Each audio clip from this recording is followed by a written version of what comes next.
20 minute 20 खबर में आपका स्वागत है। मैं हूं आपके साथ आरजू साई। हम अगले 20 मिनट में आपको देश दुनिया की 20 ऐसी खबरें बताने वाले हैं जो इस वक्त न केवल सुर्खियों में हैं बल्कि दिलचस्प और अहम भी हैं। तो शुरू करते हैं 20 मिनट में 20 खबरों का सिलसिला। शुरुआत करेंगे राजस्थान की अहम खबरों से। अलवर के बहरोड में एक अवैध शराब ठेके पर मारपीट का मामला सामने आया है, जहां एक युवक की बेरहमी से पिटाई की गई। बताया जा रहा है कि गुरुवार की शाम को बहरोड पुलिस को सूचना मिली कि बाट खानी के एक अवैध शराब ठेके के पास एक युवक जख्मी अवस्था में पड़ा हुआ है। पुलिस इस सूचना पर मौके पर पहुंची, जहां उसे एक युवक लहूलुहान हालत में मिला। पुलिस ने फौरन उसे पास के निजी अस्पताल में भिजवाया। पुलिस को मौके से ईंट पत्थर भी मिले। पुलिस का कहना है कि शुरुआती जांच से ऐसा लग रहा है कि कई लोगों ने मिलकर युवक पर हमला किया और उसे ईंट और पत्थरों से बेरहमी से पीटा गया। पुलिस अब पूरे मामले की विस्तार से जांच कर रही है। प्रदेश भर के साथ साथ कोटा में भी ब्लैक फंगस के रोगियों की तादाद में लगातार बढ़ोतरी हो रही है। कोटा के MBS हॉस्पिटल में बकायदा ब्लैक फंगस के रोगियों के लिए स्पेशल वार्ड भी बना दिया गया है। इतना ही नहीं, निजी अस्पतालों में भी लगातार ब्लैक फंगस के रोगी पहुंच रहे हैं। कोटा के नेत्र विशेषज्ञ डॉक्टर सुधीर गुप्ता का कहना है कि ब्लैक फंगस की इतनी दहशत हो गई है कि पॉजिटिव से नेगेटिव हो रहे लोग अपनी आंखों को चेक करवाने के लिए लगातार आ रहे हैं। जिनमें कोई लक्षण नहीं है वो भी डर की वजह से अपनी आंखें चेक करवा रहे हैं। नॉर्मली वातावरण के अंदर जो फंगस मौजूद होता है उन सभी केसेस को क्यों हो गया, और इसको लेकर के बहुत सारा मंथन हमारे डॉक्टर्स के बीच में चल रहा है। और एक बात सबको लग रही है कि हर एक केस को क्यों, जिसको भी वेंटिलेशन की ज़रूरत पड़ी उसे फंगस क्यों हो रहा है, और इसको लेकर के एक सोच ये बन रहा है। इसमें जो लाइपोसोमल एम्फोटेरेसिन इसकी जो रिकमेंडेड ड्रग है, लाइपोसोमल अभी जो एम्फोटेरेसिन बी है वो उपलब्ध नहीं हो पा रहा है, और जो प्लेन एम्फोटेरेसिन बी है कुछ चिकित्सक वो भी एडवाइस कर रहे हैं। भरतपुर में नेशनल हाईवे पर पुलिस की सख्ती देखने को मिली है। यह नेशनल हाईवे पर सारस चौकी पर तैनात पुलिस कर्मियों की ओर से आने जाने वाले सभी वाहनों को चेक किया जा रहा है। इस दौरान बिना पास वाले लोगों को भी भरतपुर में प्रवेश नहीं दिया जा रहा है। वाहनों की चेकिंग के साथ साथ पुलिस वाले बाहर निकल रहे लोगों से भी पूछताछ कर रहे हैं, और जो लोग बाहर घूमने की सही वजह नहीं बता पा रहे उनका चालान काटा जा रहा है।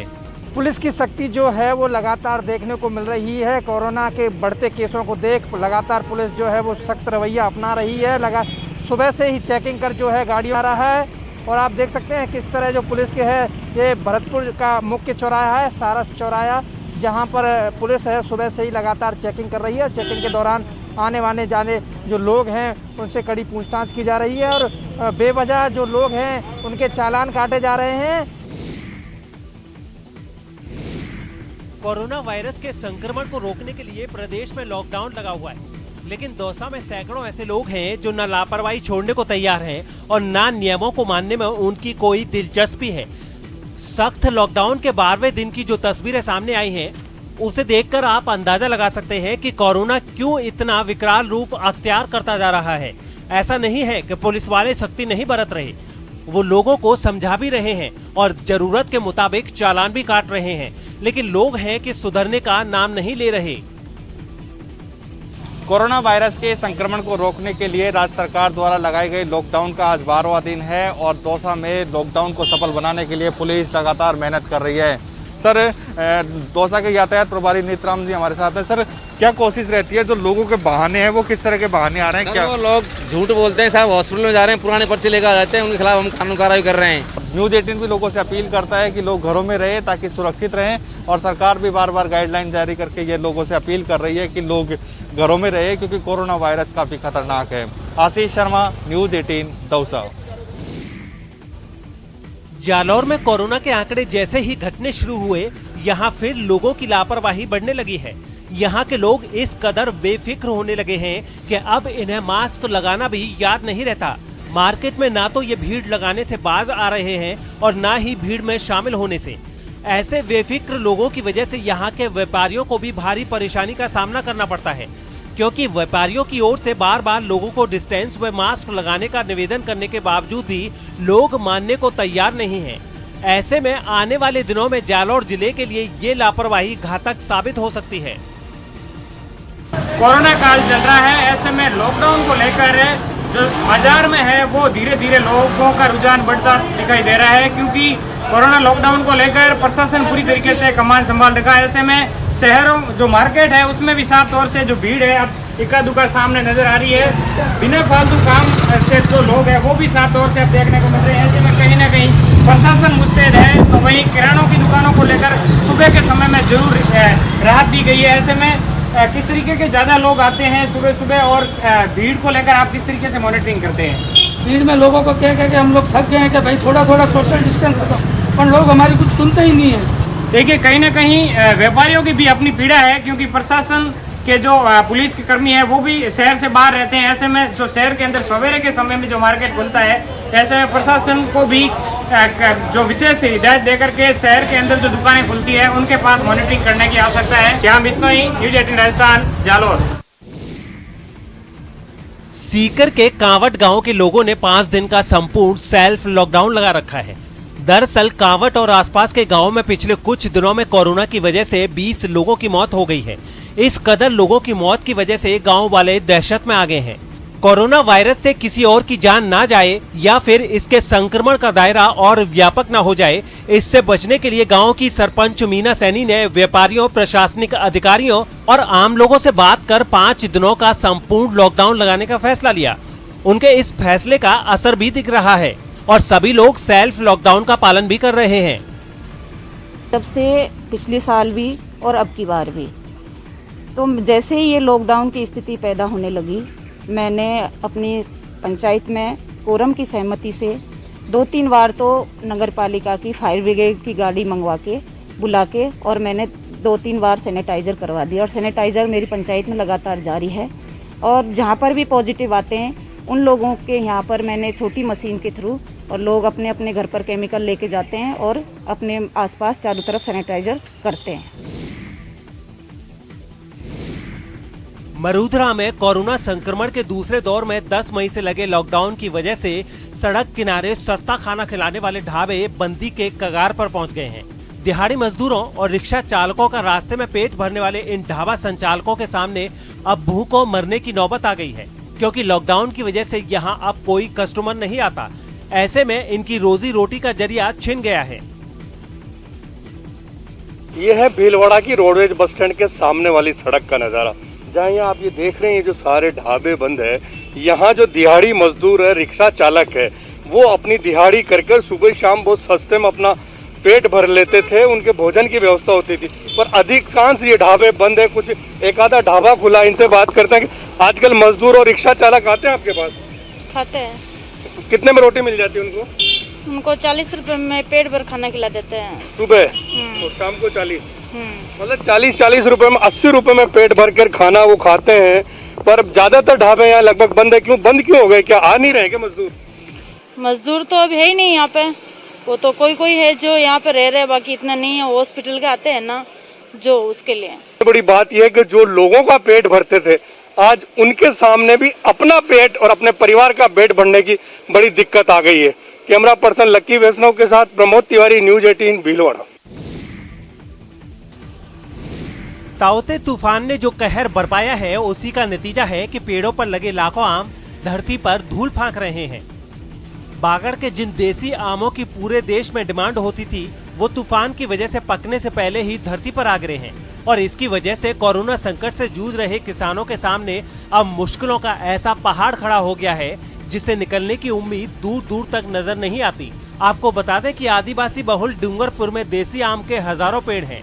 सैकड़ों परिवारों का पेट आम के इन्हीं पेड़ों से भरता है। लेकिन इस बार अच्छी पैदावार होने के बाद भी उनकी उम्मीदों और रोजी रोटी के इंतजाम को तूफान उड़ा ले गया है। साल हम जनवरी से ही नामों को कोई देखभाल के लिए कि कोई गिराने ले जाए, हम यहाँ रहते हैं।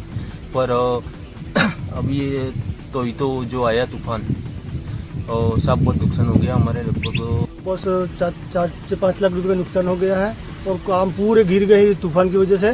तो कोई मार्केट में खरीदने को तैयार नहीं है, पूरे आम सड़ गए हैं, फट गए हैं, बहुत सारा नुकसान हो गया सर हमारे। और इसी पे हमारे घर का गुजारा चलता था परिवार का।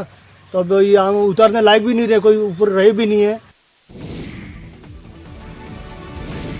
कोरोना वायरस के संक्रमण काल ने सवाई माधोपुर में फूलों की खेती को भी पूरी तरह से बर्बाद कर दिया है। आपको बता दें कि सवाई माधोपुर में फूलों का करोड़ों का कारोबार होता है, लेकिन कोरोना की वजह से अब यहाँ फूलों की खेती से लेकर व्यापारी तक मुश्किल में पड़ गए हैं। आपको बता दें कि सवाई माधोपुर से फूल मरुद्रा के दूसरे हिस्सों के साथ साथ प्रदेश के बाहर भी निर्यात किए जाते हैं। यहाँ का गुलाब, नौरंगी, हजारा, जरबेरा, गेंदा जैसे फूलों की मार्केट में काफी डिमांड है, लेकिन कोरोना संक्रमण की वजह से अब इन्हें खरीदने वाला कोई नहीं। ऐसे में फूल उत्पादन से जुड़े लोगों के सामने रोजी रोटी का संकट आ गया है। फूलों की फसल नष्ट होगी और खोद जड़ा पौध उग रही है बड़ी बड़ी। अब कहाँ बेचा इनको, कहीं करा बताओ। साहब लॉकडाउन हो रहा है, इस चक्कर में काम तो बंद हो रहा है पूरा फूलों का। तो अब ये जा नहीं रहे, फसल खराब हो रही है, जा नहीं रहे फूल। चित्तौड़गढ़ के स्थापना दिवस के मौके पर गुरुवार को जय चित्तौड़ चित्तौड़ी आठम महोत्सव समिति की ओर से सांकेतिक रूप से चित्तौड़ी आठम का पर्व मनाया गया। हर साल इस दिन को पर्व के रूप में मनाया जाता है, लेकिन इस साल केवल सांकेतिक रूप से मनाया गया। सुबह विधि विधान से मां कालिका माता के मंदिर में ध्वजा चढ़ाई गई और हवन किया गया। फिर हवन सामग्री को एक हवन कुंड में रखकर मोहल्ले में घुमाया गया। साथ ही साथ कई लोगों ने अपने अपने घरों में कपूर, सफेद चंदन और लाल चंदन जैसे हवन सामग्रियों का प्रयोग कर हवन किया। बाद में शाम 7:30 बजे लोगों ने अपने अपने घरों में एक दिया कालिका माता के नाम का भी जलाया। स्थापना दिवस है चित्तौड़ी आठम। चित्तौड़ की सुख शांति समृद्धि के लिए कार्यक्रम करते हैं। इस बार कोरोना काल की विषम परिस्थितियों को देखते हुए हमने सिर्फ हवन और शाम को एक दीपक माँ कालका के नाम लगाए और प्रार्थना करें कि माँ कालका इस चित्तौड़ से व इस देश से कोरोना नामक महामारी को खत्म करे।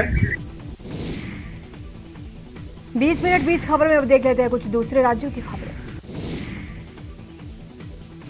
पश्चिम बंगाल के आसनसोल में बीजेपी और टीएमसी कार्यकर्ताओं के बीच हुई हिंसक झड़प में कई लोग घायल हो गए। बताया गया है कि रात के वक्त आसनसोल के जुमरिया इलाके में ये हंगामा हुआ, जिसके बाद वहां भारी तादाद में पुलिस के जवानों को तैनात कर दिया गया। इलाके में तनाव कम करने के लिए पुलिस ने रात भर वहां गश्त लगाई। इस दौरान एक इलाके में कुछ लोग घरों से बाहर खड़े नजर आए, जिन्हें पुलिस ने सख्ती से घरों के अंदर जाने का निर्देश दिया। इसके अलावा वहां रात भर पुलिस की गाड़ियां भी पेट्रोलिंग करती रहीं। बताया गया है कि वहां हुई हिंसक झड़प में दोनों गुटों की तरफ से कई देसी बम भी एक दूसरे पर फेंके गए, जिनसे कई लोग घायल हो गए।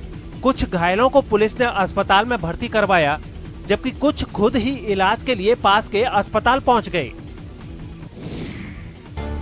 दिल्ली के नजफगढ़ इलाके से एक चौंकाने वाली तस्वीर सामने आई, जहां एक ट्रक सड़क किनारे बने बड़े से गड्ढे में गिर गया। बताया गया है कि हादसे वाली जगह पर मेट्रो का काम भी चल रहा है, जिसकी वजह से वहां पहले ही सड़क धंस चुकी थी, लेकिन सड़क को भारी गाड़ियों के गुजरने के लिए बंद नहीं किया गया। थोड़ी देर में एक ट्रक सामने की तरफ से उस ओर को आया। उसे देखते ही लोगों ने चिल्लाते हुए ट्रक ड्राइवर को चेतावनी देने की कोशिश भी की। इससे पहले कि ट्रक का ड्राइवर कुछ समझ पाता, उसका ट्रक सड़क पर बने उस बड़े गड्ढे में पलट गया। इस हादसे के तुरंत बाद वहां मौजूद लोग ट्रक के अंदर फंसे लोगों को बचाने के लिए दौड़ पड़े। बताया गया है कि हादसे में ट्रक के ड्राइवर को चोट नहीं आई, लेकिन उसका हेल्पर बुरी तरह घायल हो गया। बाद में पुलिस भी वहां पहुंची और उस गड्ढे को चारों ओर से घेरकर सड़क को बंद कर दिया गया। जम्मू कश्मीर के किश्तवाड़ से सेना के एक बचाव अभियान का हैरान करने वाला वीडियो सामने आया है। यहां खुदाई की एक मशीन के साथ नदी में बहने के बाद 2 लोगों की जान लहरों के बीच फंस गई थी और लहरें पूरे गुस्से में दिख रही थी। पानी की गहराई का अंदाजा इसी बात से लगाया जा सकता है कि पानी के बाहर केवल मशीन के ऑपरेटर के बैठने वाले केबिन की छत ही दिखाई दे रही थी। पानी में फंसे लोग इसी केबिन में बैठे हुए थे, जिनकी जान पर आफत आ गई। तभी सेना ने पुलिस के साथ मिलकर रेस्क्यू ऑपरेशन शुरू कर दिया। लहरों के बीच फंसे दोनों लोग किसी तरह मशीन की छत पर पहुंच गए। फिर सेना के जवानों ने उनके पास तक रस्सी पहुंचा दी, जिसके बाद रस्सी के सहारे लोग चलकर किनारे की तरफ बढ़ने लगे। लहरों की रफ्तार इतनी तेज थी कि मामूली सी चूक इंसान को बहाकर ले जा सकती थी, लेकिन सेना के जवानों ने आखिरकार दोनों युवकों को सुरक्षित बाहर निकाल लिया। मध्य प्रदेश के टीकमगढ़ से चौंकाने वाली तस्वीरें सामने आई हैं। वहां कोरोना से छुटकारा पाने के लिए सैकड़ों लोग पाबंदियों को तोड़कर एक साथ मंदिर पहुंच गए। आरोप है कि उस गांव के एक आदमी ने अपने सपने का हवाला देकर लोगों को विश्वास दिलाया कि मंदिर में जल चढ़ाने से कोरोना संकट टल जाएगा, जिसके बाद जल चढ़ाने के लिए लोगों का हुजूम मंदिर की तरफ बढ़ने लगा। इस भीड़ में ज्यादातर महिलाएं शामिल थीं, जो बिना मास्क के नजर आईं। कोरोना के खतरे के बावजूद इन लोगों ने एक दूसरे से दूरी बनाए रखने का ख्याल नहीं रखा और जयकारे लगाते हुए आगे बढ़ते रहे।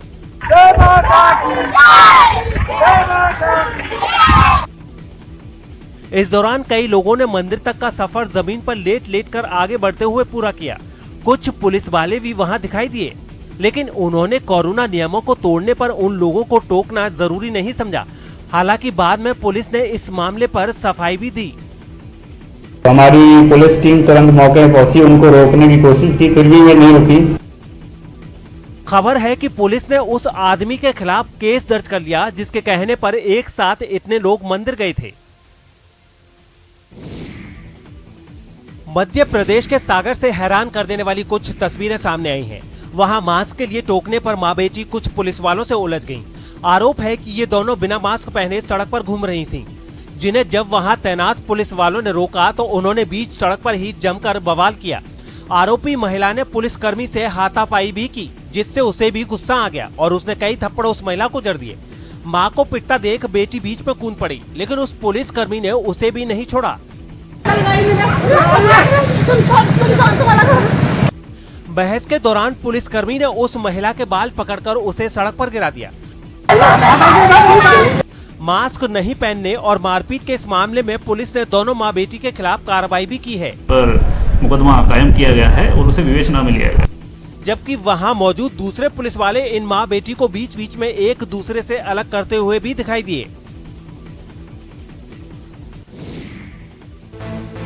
दिल्ली के गिठौरनी इलाके में कोरोना मरीजों के इलाज के लिए नौसेना के एक रिटायर्ड अधिकारी की पहल पर गांव वालों ने कोरोना क्लिनिक शुरू किया है। बताया गया है कि इस महामारी की दूसरी लहर में इस इलाके के कई लोगों की मौत हो गई थी, जिसके बाद वहां रहने वाले लोगों को इस तरह के एक क्लिनिक की जरूरत महसूस हुई, क्योंकि आसपास कोई डॉक्टर नहीं था। इस परेशानी को गांव के लोगों ने ही मिलकर दूर कर लिया। पूर्व नौसेना अधिकारी के बेटे और बहू जो खुद डॉक्टर हैं, वो इस क्लिनिक से जुड़ गए। उनके साथ कुछ लोगों ने अपने अपने हिसाब से काम बांट लिए और फिर एक टीम बनाकर गांव में ही कोरोना मरीजों का इलाज शुरू कर दिया गया। अपनी विशेषज्ञता के मुताबिक इस तरीके से मरीजों को इलाज मुहैया करवा रहे हैं। दावा है कि इस क्लिनिक के शुरू होने के बाद गांव में कोरोना मरीजों की संख्या घटी है। जो केसेस पहले 35-40 डेली हमारे ओपीडी में केसेस आते थे, now they have come down to 10 to 15 cases per day. इस क्लिनिक में कोरोना के सभी नियमों का भी ख्याल रखा गया। यहाँ आने वाले मरीज एक दूसरे से दूरी बनाकर बैठे दिखाई दिए। डॉक्टर भी दूर से ही उनका इलाज करते नजर आए। लोग अब घर पर ही कोरोना जांच कर पाएंगे, क्योंकि आईसीएमआर ने कोविसेल्फ नाम की एक ऐसी किट को मंजूरी दी है, जिससे लोग घर पर खुद अपना कोरोना टेस्ट कर सकते हैं। ये किट एक हफ्ते में मार्केट में मिलने लगेगी, जिसका दाम 250 रुपए होगा। महाराष्ट्र के पुणे की माई लैब नाम की कंपनी ने कोविसेल्फ नाम की ये जो किट तैयार की है, उससे केवल 15 मिनट में पता चल जाएगा कि आप कोरोना पॉजिटिव हैं या नहीं। सबसे अच्छी बात ये कि इस किट के आने से लोगों को टेस्ट के लिए धक्के नहीं खाने पड़ेंगे। रैपिड एंटीजन टेस्ट के लिए बनाई गई इस किट को इस्तेमाल करना भी आसान है। किट को लॉन्च करते समय इसे बनाने वाली कंपनी के डायरेक्टर ने खुद टेस्ट करके दिखाया और बताया कि कैसे नेजल स्वैब से मिनटों में कोरोना की जांच की जा सकती है। जिस व्यक्ति की टेस्ट करनी है उसके नाक में इसे मात्र 3 से 4 सेंटीमीटर अंदर आपको डालना है और 5 बार आपको रोल करना है। उसके बाद आपको ये नेजल सैंपल इस बफर ट्यूब में डालना है। इस ट्यूब को प्रेस करके इसे 10 बार आपको हिलाना है। इस किट को तैयार करने में 6 महीने का समय लगा और ये ऐसी पहली किट है जो बिना लैब गए घर बैठे बैठे आपकी कोरोना जांच से जुड़ी परेशानी दूर कर सकती है। ये एक होम टेस्टिंग किट है जो आप 2 मिनट में ये टेस्ट कर सकते हैं और 15 मिनट में आपको इसके रिजल्ट्स आ जाएंगे। हालांकि इस किट को मंजूरी देने के साथ ही आईसीएमआर ने ये दिशा निर्देश भी दिए कि अगर किसी को लक्षण होने के बावजूद उसका टेस्ट नेगेटिव आता है तो उसे आरटीपीसीआर टेस्ट करवा लेना चाहिए। और अब देख लेते हैं अंतर्राष्ट्रीय जगत की कुछ अहम खबरें। उत्तरी अफ्रीकी देश मोरक्को के लोग पड़ोसी देश स्पेन भागने के लिए खून खराबे पर उतर आए। महज 2 दिनों में मोरक्को से 8000 लोग बेहतर जिंदगी की तलाश में स्पेन भाग चुके हैं, जिनमें कई तो नाबालिग हैं। इसलिए उन्हें बॉर्डर पार करने से रोकने के लिए मोरक्को ने सीमा पर सुरक्षा सख्त कर दी है, जिसके बाद सुरक्षा बल का डंडा ऐसा चला कि स्पेन में शरण मिलने की आस में घरों से निकले लोग बीच सड़क पर इधर से उधर दौड़ते नजर आए। लेकिन अगले ही पल लोगों का डर गुस्से में बदल गया। बॉर्डर से पहले ही मोरक्को के सुरक्षा बल की तैनाती देखकर वो भड़क गए और उन्होंने जवानों को ही दौड़ा दिया। गुस्से में प्रदर्शनकारियों ने सड़क पर लगा एक बैरिकेड भी फूंक दिया और आसमान में काले धुएं का गुबार उठने लगा। मगर फिर सुरक्षा बल के जवान वापस लौटे और ऐसे एक्शन में नजर आए कि प्रदर्शनकारी दुम दबाकर भाग खड़े हुए। सामने आई दूसरी तस्वीरों में भी दर्जनों लोग बॉर्डर पार करने की फिराक में दिखे। वो बॉर्डर के दूसरी तरफ पहरा डाले खड़े स्पेन के सुरक्षा बल पर पत्थर और दूसरी चीजें भी फेंकते नजर आए, लेकिन स्पेन के जवानों की जवाबी कार्रवाई ने उनके प्लान पर पानी फेर दिया। असल में मोरक्को के लोग शरण के लिए स्पेन के यूरोप वाले मुख्य भाग में नहीं बल्कि उत्तरी अफ्रीका में ही स्पेन के एक एन्क्लेव सेउता में शरण ले रहे हैं। सेउता का बॉर्डर मोरक्को से लगता है, इसलिए मोरक्को ने अपने नागरिकों को वहां से भागने से रोकने के लिए बॉर्डर पर सुरक्षा चाक चौबंद कर दी है। सीमा पर बैरिकेड तो लगाए ही गए, मोरक्को के सुरक्षा बल का पूरा अमला स्पेन की सीमा पर तैनात नजर आया। यूरोप के देश बेलारूस से एक चौंकाने वाला वीडियो सामने आया है। वहां एक लड़ाकू विमान के क्रैश होने से उसमें सवार 2 पायलटों की मौत हो गई। बताया गया है कि हादसे के वक्त दोनों पायलट एक ट्रेनिंग उड़ान पर थे, लेकिन तभी विमान बेकाबू होकर रिहायशी इलाके में क्रैश हो गया। विमान के जमीन से टकराते ही वहां जोरदार धमाका हो गया। बेलारूस के बारानोवची में हुए इस हादसे से जुड़ा एक वीडियो भी सामने आया, जिसमें धमाका होता दिखाई दिया। हादसे से पहले वहां कुछ विमान उड़ान भरते दिखाई दिए। बताया गया है कि ये विमान एक ट्रेनिंग मिशन में शामिल थे। इस दौरान ये विमान आसमान में करतब दिखाते नजर आए, लेकिन तभी इनमें एक विमान बेकाबू हो गया और रिहायशी इलाके में ही क्रैश हो गया। हादसे के बाद बचाव कर्मी वहां पहुंचे और पायलटों की तलाश शुरू की, लेकिन इस हादसे में दोनों की ही मौत हो गई। विमान एक इमारत से महज कुछ मीटर की दूरी पर ही गिरा था, जिसकी वजह से इमारत और उसमें रहने वालों को कोई नुकसान नहीं हुआ। इटली के स्त्रोम्बोली द्वीप पर एक ज्वालामुखी में इतना जोरदार विस्फोट हुआ कि उससे निकली राख का गुबार आसमान में 2 किलोमीटर की ऊंचाई तक उठ गया। हालांकि राहत की बात यह रही कि ज्वालामुखी के लावे ने वो दिशा पकड़ी जहां लोग नहीं रहते, क्योंकि अगर ज्वालामुखी से निकल रहे राख ने रिहायशी इलाके की ओर बढ़ना शुरू किया होता तो फिर हर तरफ तबाही मच जाती। ऐसा इसलिए क्योंकि सामने आई तस्वीरों में ज्वालामुखी का नजारा देखकर ऐसा लगा मानो कई टन बारूद के ढेर में जोरदार धमाका हो गया हो। बेहद घने काले धुएं के गुबार का आसमान पर कब्जा नजर आया, बल्कि एक बार को तो ऐसा लगा जैसे बादलों का रंग ही काला पड़ गया हो। मीलों दूर से तो ज्वालामुखी की राख का गुबार किसी बवंडर की तरह दिखा। जब गर्मी शांत नहीं हुई तो खौलता लावा अपनी आग बुझाने के लिए समंदर के ठंडे पानी से जा मिला और फिर आसमान में कई फीट तक भाप उठती नजर आई।